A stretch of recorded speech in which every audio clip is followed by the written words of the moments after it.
আপনার ৭১-এর আগে দেশ ভাগ হয়নি, স্বাধীন হয়নি, তখন তো আমরা পাকিস্তানের সাথেই ছিলাম।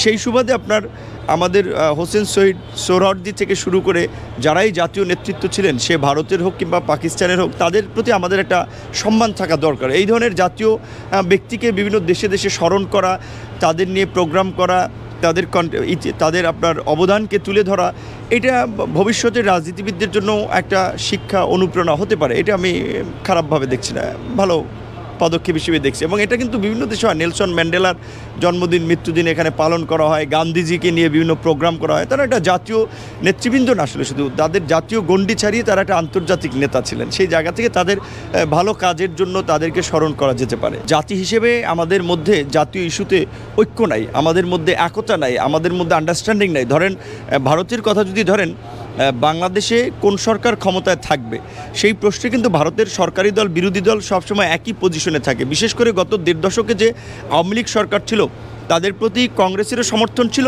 বিজেপিরও কিন্তু সমর্থন ছিল। এমনকি এই রকমের একটা গণ অভ্যুত্থানের পরেও শেখ হাসিনা যখন পালিয়ে ভারত গেল, ভারত শেখ হাসিনাকে আশ্রয় দিয়েছে। এটি কিন্তু বাংলাদেশের জনগণের সেন্টিমেন্টের বাইরে গিয়ে আপনার ভারত তাকে আশ্রয় দিয়েছে। বাংলাদেশে এটা নিয়ে সমালোচনা হচ্ছে, বাংলাদেশের মানুষ প্রতিক্রিয়া দেখাচ্ছে।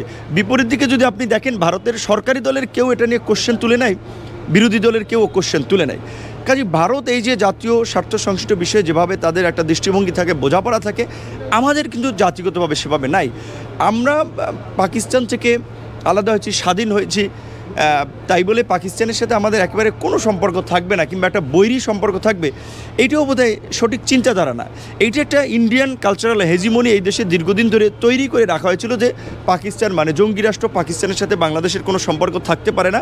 আমাদের কথা পরিষ্কার যে আন্তর্জাতিক রাজনীতিতে আমরা সব দেশের সাথে একটা সুসম্পর্ক রাখতে চাই, একটা ব্যালেন্স সম্পর্ক রাখতে চাই। যেমন ধরেন আমাদের দেশে ভারতের যে প্রায় ৪,৫০০ কিন্তু বর্ডার রয়েছে, তা এরকমের একটা প্রতিবেশী দেশের সাথে যদি আমাদেরও সম্পর্ক ভালো না থাকে, সেটা কিন্তু দুই দেশের জন্যই আপনার ক্ষতিকর। সেই জায়গা থেকে আমরাও কিন্তু চাই যে ভারতের সাথে আমাদের কনসার্ন ইস্যুগুলোর সমাধান করে সমঝোতার মাধ্যমে, আন্ডারস্ট্যান্ডিংয়ের মাধ্যমে, মর্যাদার মাধ্যমে দুই দেশের সাথে একটা সুসম্পর্ক থাকুক।